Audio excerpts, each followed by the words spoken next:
1490 WLCX, real news and great conversation for La Crosse.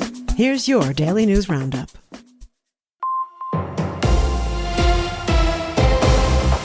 For Civic Media News, I'm James Kelly.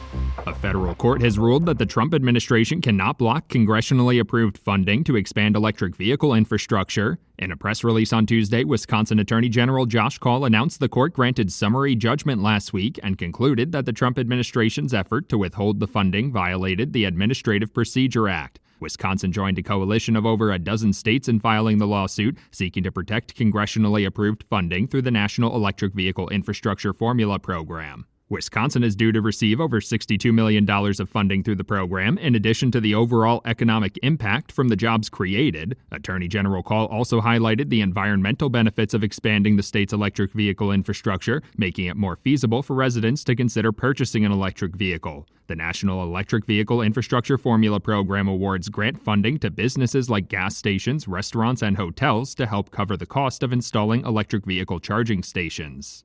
The Wisconsin Natural Resources Board unanimously approved a rule change on Wednesday seeking to bring state regulation of PFAS in line with federal drinking water standards. The rule change follows regulations enacted by the Environmental Protection Agency during the Biden administration. Under the Trump administration, the agency seeks to weaken those regulations to reduce which specific types of PFAS contaminants will have stricter limits. The agency's 2024 rule set limits for the two most common PFAS contaminants at 4 parts per trillion and 3 other types at 10 parts per trillion. Under Wisconsin law, the state-level drinking water standard requirements must be at least as stringent as the federal requirements. With the EPA seeking to roll back those previous protections, Natural Resources Board officials say increasing state regulations will better protect residents from the forever chemicals. According to a WPR report, an economic impact analysis conducted by the Department of Natural Resources found that meeting more stringent state-level regulations would not cost Wisconsin any more than meeting current federal drinking water standards.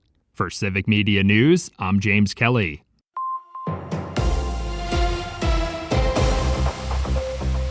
With Civic Media News, I'm Terry Miller. Nearly 200 jobs are going away in western Wisconsin as Polaris plans to shut down its Osceola plant. The company says 189 workers will be affected.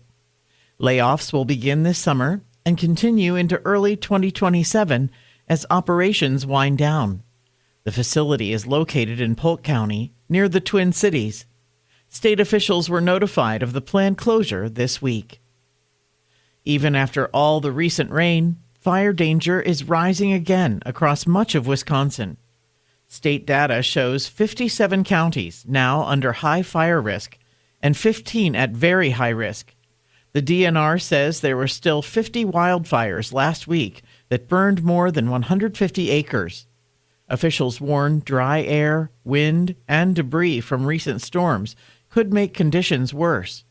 They're urging people to use extreme caution and avoid burning on windy days. 3 Democrats running in Wisconsin's 3rd congressional district took on campaign cash and political influence at a recent forum in Stevens Point. Former Eau Claire City Council Emily Burge criticized party leaders for talking about overturning Citizens United while supporting a candidate with the biggest fundraising haul. Fellow candidate Rebecca Cook, who raised $2.4 million in the first quarter, said she supports ending Citizens United and banning stock trading by members of Congress. Former Ho-Chunk Nation Representative Rodney Rave also took part in the event, which is part of a series of forums before the August primary. More news is available at civicmedia.us. Mostly sunny to partly cloudy today with scattered thunderstorms possible later this afternoon and again tonight. A couple of those could be on the strong side, so be weather aware. Our high today mid to upper 70s. Tonight will drop into the low 50s. Tomorrow, more scattered rain, could be heavy at times, with a high in the low 60s. I'm meteorologist Sean Cable.